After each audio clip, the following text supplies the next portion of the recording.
Hello everyone, welcome to my mini blog. আবার নিয়ে চলে এসেছি একটা মিনি ব্লগ, চলো দেখতে থাকো। সবজি বাজার করতে গিয়েছিল, সব নিয়ে এসছে, তো আমি সবটা দেখাতে পারিনি, সব বের করে ফেলেছিল। আর দেখো এখানে নিয়ে এসছে আম। এটা কি আম আমি জানি না, তো নামটা আমি ভুলে গেছি। আর নিয়ে এসেছিলো অল্প একটু মাংস, মেয়ের আবদার পূরণ করার জন্য। মেয়ে বলেছে বাবাকে মাংস খাবে, তো মাংসটা বড়মশাই ধুয়ে দিয়েছে। আর এখানে পেঁয়াজ রসুন আদা মা রেডি করে দিয়েছে আমাকে, শরীরটা বেশি ভালো ছিল না। আর দেখো মেয়ে গিয়েছিল আমার জন্য ওষুধ আনতে মেয়ের দিদির সঙ্গে। ওর দিদির সঙ্গে এক দিদির সাথে আরও দেখা হয়ে গেছে রাস্তাতে। দিদি দিয়েছে ওকে আইসক্রিম, রাত্রেবেলা বসে ওটাই খাচ্ছে, রাখবে না। আমি আলুটা একটু ভেজে নিচ্ছি, দেখো। আর পেস্ট করে নিব একটু কিছু মশলা, আর কিছু একটু গোটাই রেখে দেবো।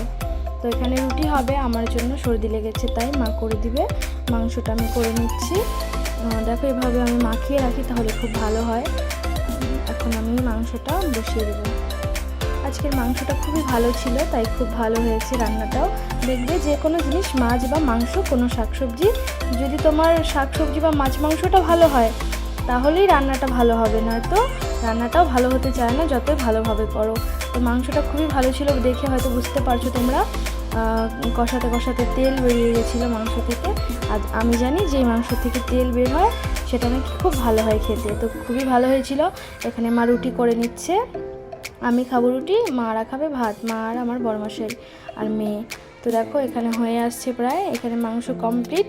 আবার রান্না করতে করতে দেখি আমার এক দিদি এসছে, দিদি দিয়ে গেছে মাছের ঝোল। ওখানেও মেয়ে বায়না করে এসছে মাছের ঝোল খাবে, দেখো আমার মেয়ে।